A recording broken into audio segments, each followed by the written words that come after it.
Firman Kudus untuk kebangunan pagi.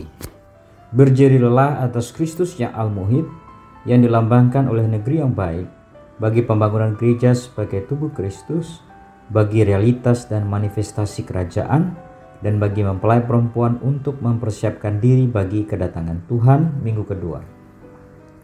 Mewarisi Kristus yang al-muhid sebagai negeri yang baik, melalui memperhatikan firman nasihat dan peringatannya, dan melalui menerima pelatihannya yang diperbarui agar manusia batiniah kita diperbarui hari demi hari, hari ketiga. Pembacaan ayat Alkitab 1 Korintus 10 ayat 14 dan 1 Yohanes pasal 5 ayat 21.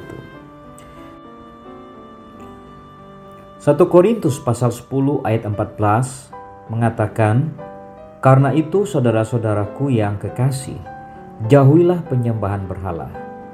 Jika kita ingin sepenuhnya memiliki Kristus sebagai negeri yang baik," Rasul Paulus berkata bahwa kita harus menjauhi penyembahan berhala. Di sini mengacu kepada penyembahan berhala bangsa Israel sewaktu menyembah anak lembu emas. Dalam Keluaran pasal 35, umat itu diperintahkan mempersembahkan emas dan bahan-bahan lain untuk pembangunan kemah Allah. Bahan pertama yang dipersembahkan untuk tempat kediaman Allah adalah emas. Namun dalam pasal 32, sejumlah besar emas dipakai untuk membuat anak lembu. Dalam Keluaran 32, anting-anting emas diambil dari telinga para istri, anak laki-laki dan perempuan, dan dipakai untuk membuat berhala, anak lembu emas. Orang-orang memakai anting-anting untuk mempercantik diri mereka. Kebudayaan masa kini mementingkan mempercantik diri. Pria dan wanita menghabiskan banyak uang untuk barang-barang yang dipakai untuk mempercantik diri mereka. Anak lembu emas adalah berhala yang dibuat oleh umat tebusan Allah. Berdiri untuk bermain berarti memanjakan diri pada pesta pora atau pesta pora yang riuh. Berhala di dalam hati kita adalah apapun di dalam kita yang kita kasihi melebihi Tuhan, yang menggantikan Tuhan dalam kehidupan kita. Sebagai anak-anak yang sejati dari Allah yang sejati, kita harus waspada untuk menjaga diri kita dari berhala-berhala, dari semua substitusi dan pengganti Kristus dalam kehidupan kita. Kita harus diperingatkan oleh prinsip berhala anak lembu emas, berhala yang dibuat oleh umat tebusan Allah yang menjadikan mereka perkemahan penyembah berhala. Penyembahan berhala mencakup 5 prinsip. Hari ini kita akan melihat 3 prinsip terlebih dahulu. Pertama, mempercantik diri mengarah kepada penyembahan berhala. Inilah sebabnya Tuhan dalam Keluaran pasal 33 ayat 5-6 mengeluarkan suatu perintah kepada bangsa Israel sehubungan dengan perhiasan. Berfirmanlah Tuhan kepada Musa, "Katakanlah kepada orang Israel, kamu ini bangsa yang tegar tengkuk. Jika aku berjalan di tengah-tengahmu, sesaat pun tentulah aku akan membinasakan kamu. Oleh sebab itu tanggalkanlah perhiasanmu, maka aku akan melihat apa yang akan kulakukan kepadamu." Demikianlah orang Israel tidak memakai perhiasan-perhiasan lagi sejak dari Gunung Horeb. Tuhan mengeluarkan perintah mengenai perhiasan ini karena seperti yang dijelaskan oleh catatan Keluaran pasal 32, mempercantik diri mengarah kepada penyembahan berhala. Prinsip berhala adalah mempercantik diri. Kedua, penyembahan berhala adalah perampasan Satan terhadap apa yang Allah telah berikan kepada kita untuk menjadikannya sia-sia. Ini berarti kita menyalahgunakan apa yang telah Allah berikan kepada kita dan tidak menggunakan karunia Allah, baik secara materi maupun secara rohani bagi tujuan Allah.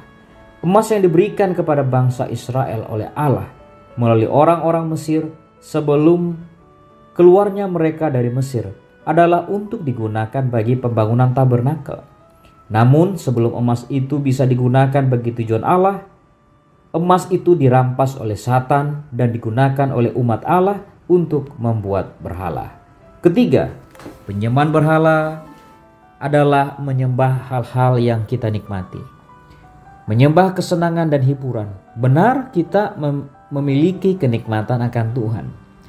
Tetapi ini bukan bentuk kesenangan dan hiburan duniawi. Paulus memperingatkan orang-orang Korintus seperti ini. Dan supaya jangan kita menjadi penyembah-penyembah berhala, sama seperti beberapa orang dari mereka.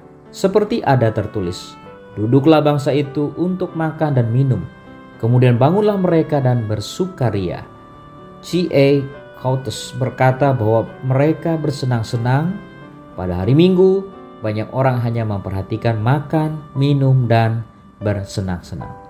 Bersukaria di sini adalah bermain-main, bercanda, dan bertingkah laku, beraksi atau berbicara dengan sedikit keseriusan. Bersukaria di sini adalah berperilaku main-main tanpa batasan.